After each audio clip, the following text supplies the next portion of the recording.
I'm here with Dr. Nic Peet, who is the Chief Executive of the Hawke's Bay Regional Council. Kia ora, Nick, and thanks for joining me. Kia ora, Andrew, and good to be with you. Yeah, thank you so much. The hot topic amongst councils at the moment is rates increases and 3-year and long-term plans. Your council is proposing and just put out for consultation a proposed rates rise of 19.6%. How bad is the financial situation for your council in particular and other councils, but particularly your council? Look, it's a tough time, Andrew. I think it's a multiple set of factors, really. For local government as a whole, it's a really challenging time. If we look around the country, we're seeing rate rises generally between kind of 15 and 20% odd. For us as a regional council, there's some real pressure as we continue our cyclone recovery work, which means needing to borrow to service the capital works that we've got ahead of us. Equally, we're dealing with essentially paying back a zero rates rise that occurred for lots of good reasons during COVID. So plenty of financial pressure there. And throw into that the same things I think a lot of people are suffering in their own home lives, with the cost of things like insurance and so on escalating really fast. You know, some of the steps that you are proposing and submissions closed last night for the for anyone who wanted to give feedback on the 3-year plan. But some of the proposals you've got are cutting funding for Hawke's Bay tourism, also funding for regional parks, including Tomato Park. How did you come about this, and is this the best way to look at funding at saving money, should I say? Essentially, as officers, we go through a pretty long process with our elected members, looking at the business as a whole, diving down into activities, looking at levels of service, and so on. And these are the proposals that councillors have wanted to put forward to the community to seek their feedback. I don't think any of the choices are easy, but we needed to look pretty hard at the business heading into a substantial rate rise. We would have started that process just to maintain business as usual at the kind of high 30s. So we've needed to work that down because clearly that was unaffordable. As part of that work, we've looked at our own internal process and systems and removed $4.5 million or so, slightly over, from the costs of the business as part of those savings. Because one thing is your staff costs, because figures that your council released to me show that you have 279 full-time staff members, and 5 years ago this was almost half that. It was 144, and your salary bill now is just over 31 million, and 5 years ago it was about 20 million, so gone up 10 million there. Most people would say that that's a pretty hefty increase. How do you justify that? Look, I think council over the last few years has invested pretty heavily in growing its business. It set out to grow its ability to deliver environmental outcomes 4 or 5 years ago.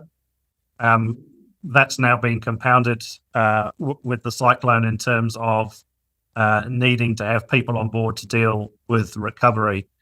For me, as the CE in the last 10 months, the only areas that we're proposing to increase in the long-term plan are really to deliver the big capital program of flood mitigation work.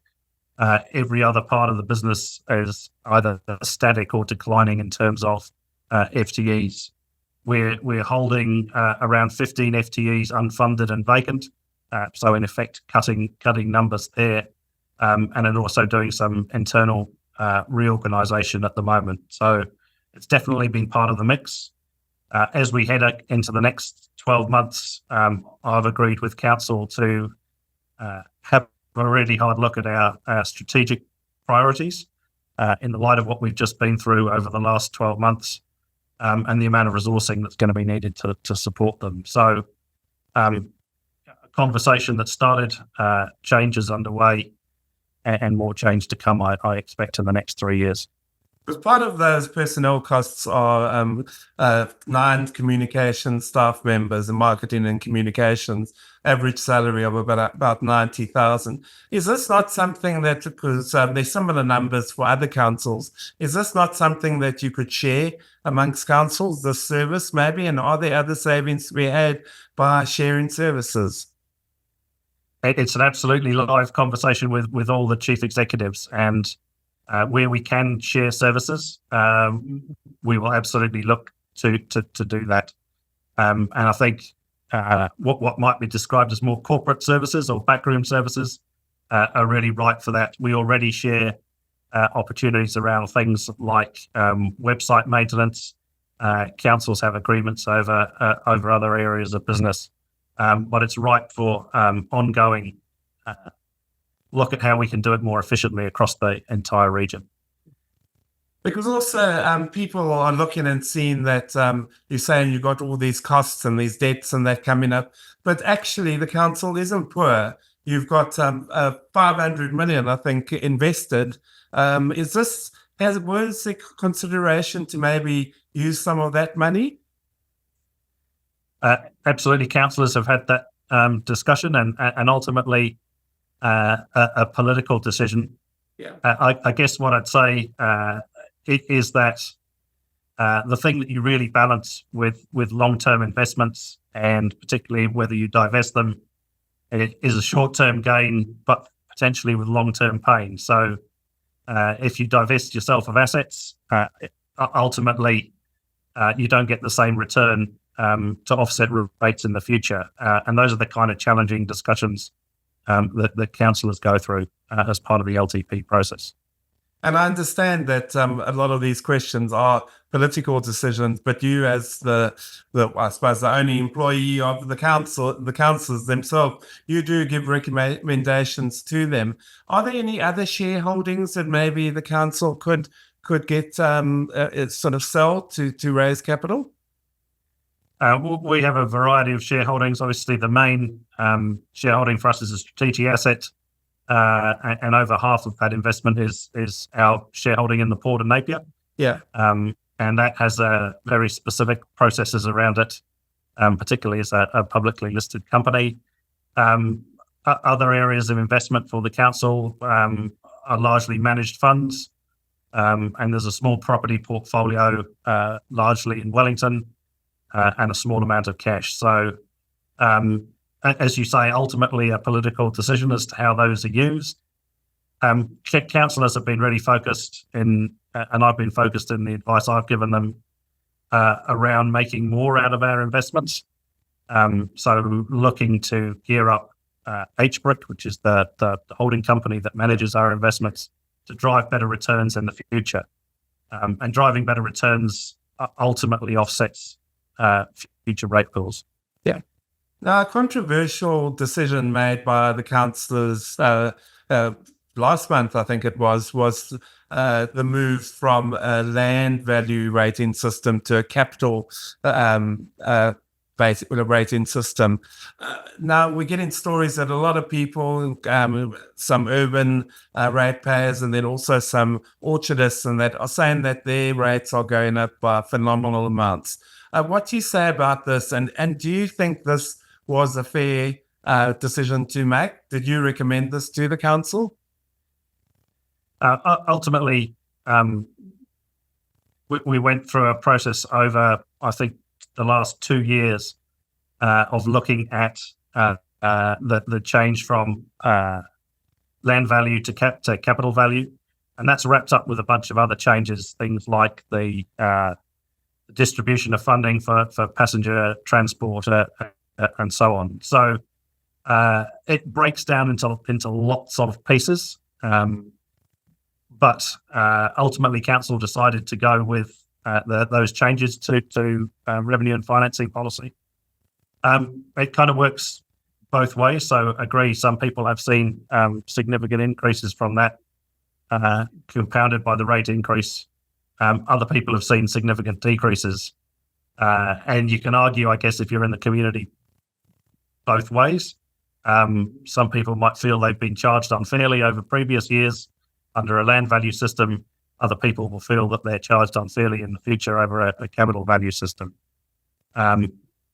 But decision has been taken, and there are opportunities for people if it causes really extreme hardship through remission policies that council has, which are adopted in advance, knowing that potentially we might see some significant swings in how people are rated.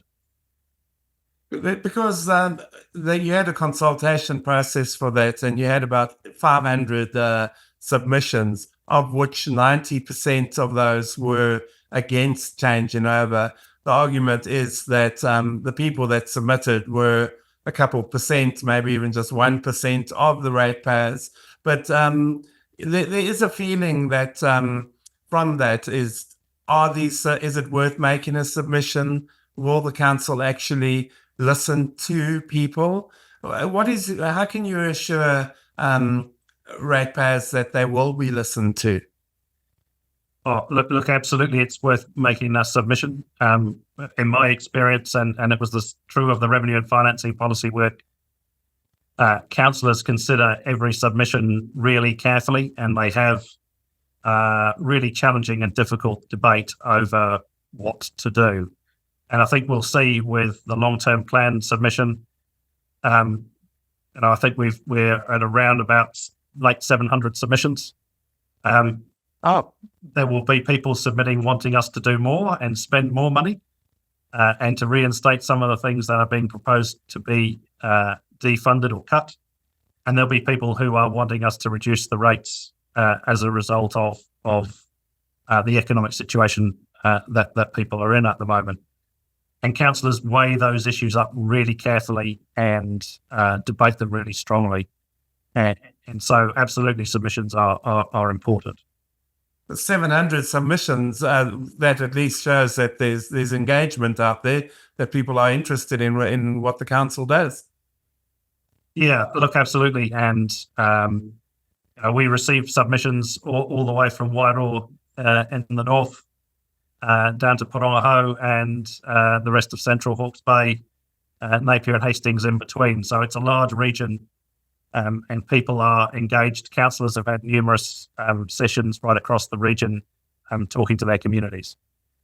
Now, one of the things that has come up, people have been saying the transport plan that you've got together, and some people say, well, it doesn't affect them, they don't use that, and buses are empty and that. Tell us a bit about what the proposal is for your transport plan. Yeah, public transport's a really difficult area at the moment. So we're just over 50% of the cost of public transport is provided by central government, and central government are looking at how much of that they're willing to fund in the future. One of the challenges with public transport is the dilemma between a really low frequency service that people don't feel is reliable enough, which turns them off from using buses, versus having enough services going that people get on and use those bus services. And it's always a bit of a chicken and egg for that around what you invest to have a services available enough to people for them to want to use it. I guess in terms of people paying for the provision of public transport, it's a little bit like a lot of facilities that councils provide. Some people use them, some people don't. The same might go for local councils with swimming pools and libraries. So it's a hard debate. We have in the revenue and financing policies changed that area. So the number of people who contribute to public transport has widened, and we may well, I may well need to provide further advice to council next year as to whether we need to look at that again if central government funding is not what we expected. We won't know that until probably September of this year. Now you're at the real coalface of sort of trying to make ends meet, if you like. Is one of the problems, and it is a political question, one of the problems that the system is broken, the local government system is broken? I think if you ask any chief executive in the country, they would say yes to that. So just to give you an idea, piece of economic work that's been done has looked at the total tax take, and if you include in that the rates that people pay to their local authorities, roughly 92% of that tax take goes back to central government. 8% of it comes back to local government, including regional councils. And the ability for us to keep funding the services that people want based on that split is fundamentally now broken, and hence the conversations you're seeing with ministers now around things like how GST might be returned into regions, etc. Now, obviously, a big source of debt and financial problems, and that for all councils in Hawke's Bay has been Cyclone Gabrielle. And as your sort of portfolio includes like stop banks and fixing flood protection and things like that, what proportion of the debt and that you have is from that? For this year, it's not that significant, but it becomes increasingly significant over the next few years. So to give you an idea of some of the numbers, we spent around $35 million immediately post the cyclone just to reinstate and restore stock banks where they'd been overtopped. Ahead of us is a $250 million program to provide flood mitigation to all of those communities that are still in Category 2. So the likes of Wairoa, Whirinaki, Romaho, Pakuwhai, Ohiti, Amahu, Waiheke. Council has a share of that, so our share from local ratepayers is around $44 million. And so we will need to repay that over a number of years. So it begins to mean that, combined with previous debt, we're not at our debt ceiling, but we begin to challenge it over the next few years. And I'm always mindful as the chief executive and giving my advice to councillors that we need to have at least some headroom for the next unexpected thing that comes our way. And who would have looked back at the last 3 years and thought we would have had a global epidemic followed by the cyclone. So it's always good to have a little bit of headroom in your debt for those unexpected events. Now, the work that you do in full flood protection and that, including stock banks and that, are you confident that that is going to be enough to protect us in the future? It will protect us to a certain level. We fundamentally cannot build our way out of a changing climate. So the level of protection is measured in something called 1 in 100 years. Yeah. You can build higher levels of protection. So the stock bank in Taradale, for example, is built to 1 in 500 year standard, and people will have seen that stock bank hold through the cyclone, but the water pretty much at the top of there's a really big conversation coming for communities right around the region as to future levels of protection. So at the moment we're focused on restoring to 1 in 100, but longer term we've got to think broadly around how we manage catchments, all the way from perhaps more nature-based solutions and in catchments where we're able to slow down the passage of water, right through to the kind of big capital flood protection works that you do to protect people and lifelines. But there will always be events that will overtops whatever you build. The challenge for us in the future is knowing that will happen. How do you best manage that water once it's escaped from those river corridors. And that's a really big conversation for the region. Absolutely. Now, one of the things that your council is grappling with is what is your role and what are your core services? And, obviously the environment has always been something you've been leading the charge on. How do you see your core functions have changed? And is it still the environment that's the important thing for you? We are still a creature of being created in 1989 with Resource Management Act being enabled. So we still have some fundamental statutory functions around things like resource consenting, compliance, and so on, which we have to do and have to deliver. We have another bunch of statutory functions around things like regional land transport planning, passenger transport planning, harbour master functions, and so on. So the environment absolutely remains a core part of what we do. I'd suggest that how we adapt to our changing climate is going to be an overarching theme for us heading into the future. And that's the same for us as a regional council. And it's probably going to be something that manifestly affects all communities. And that encompasses everything from the planning of where we build and planning about how we manage and look after particularly erodible hill country land, through to the conversation we've just had about things like flood protection and flood mitigation. And that climate is changing rapidly around us. And I think the real challenge for public bureaucracies is how we change and adapt as quickly as that climate is changing. And finally, Nic, just, the ratepayer, as we mentioned earlier, is doing it tough with the cost of living increases.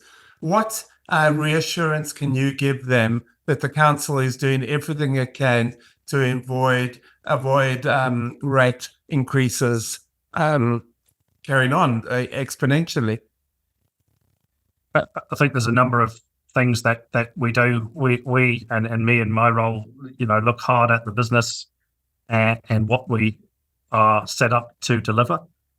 Councillors will strategically look really hard at what the organisation's priorities are, knowing that some of the things that we currently do, we may be unable to deliver in the future without rate burdens that are simply not acceptable. So that's one area of things, and those are things within the control of the council. They are really important conversations with communities. For every service that we propose reducing or cutting, there are other people who would like it reinstated and something else reduced. So that'll be a significant ongoing conversation over the next few years. I think the other really critical part of that will be the conversations with central government to ensure that the current, as you've described earlier, broken system around local government funding gets redressed. We're going to have some really, really difficult conversations to come in the future around climate adaptation, as I just pointed to. And those things any of them come cheap, and they require a partnership between the region as a whole, including the regional council, and central government, or for communities at the scale of New Zealand, they simply become unaffordable. Dr. Nic Peet, thank you so much for your time. I really do appreciate it, and all the best as you navigate these tough financial times. Thank you, Andrew, and thank you for the work you do, shining a light on the work of councils and community responses. Appreciate it. Thank you.